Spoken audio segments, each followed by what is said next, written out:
حدیث است از پیامبر بزرگوار صلی الله علیه و سلم درباره مهر است و درباره زنی که خود را به پیغمبر میبخشد. حدیث در امام مسلم است 1425 از سهل ابن سعد الساعدی گفت: زنی پیش پیامبری بزرگوار صلی الله علیه و سلم آمد و گفت: ای رسول الله، آمدم که خودم را، نفس خود را ببخشم برایت.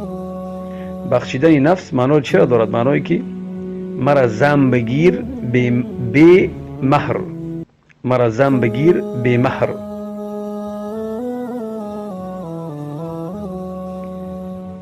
مرا زن بگیر به مهر. این فقط خاص برای پیغمبر بزرگوار صلی الله علیه و سلم.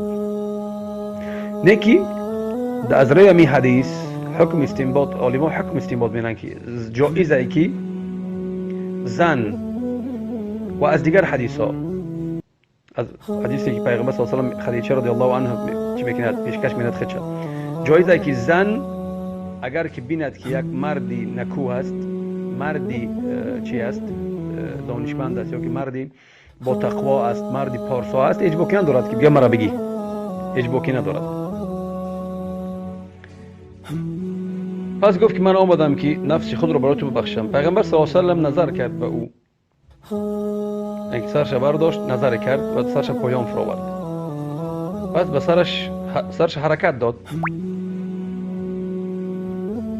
و هنگامی که زن دید که پیغمبر صلی الله علیه و سلم یگان حکمی نکرد، یگان چیزی نگفت، نشست در آنجا. پس مردی برخاست از جایش از صحابگان پیغمبر صلی الله علیه و سلم گفت: ای رسول الله،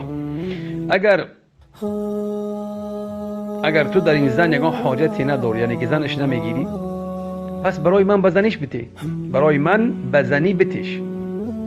پیغمبر صلی الله علیه و سلم گفت: آیا تو یگان چیز داری؟ یعنی همچون مهر داری یگان چیز که برای تقدیمش کنی؟ گفت که نه والله ای رسول الله. پس پیغمبر صلی الله علیه و سلم گفت: برو به خانت، پس نظر کن او یگان چیز میابی. پس رفت و برگشت، گفت که نه والله رسول الله نیافتم یگان چیز. پیغمبر صلی الله علیه و سلم گفت که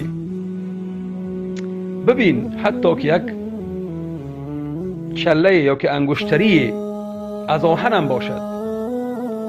پس باز رفت و برگشت و گفت که ندارم به الله قسم ای رسول الله، حتی که یک انگشتری از آهنم ندارم در خانم. بعد گفت که ولی این ایزار من است، ایزارش نشان داد. سهل گفت که وای یک ایزار داشت. گفت که مرد گفت که پس برای تو نصفش، یعنی مهر نصف ایزار. پیغمبر صلی الله علیه و سلم در جواب گفت: اون زن به ایزار تو چیکار میکند؟ اگر تو همون ایزار را بپوشی برای او نمیرسد، اگر او بپوشد برای تو نمیرسد.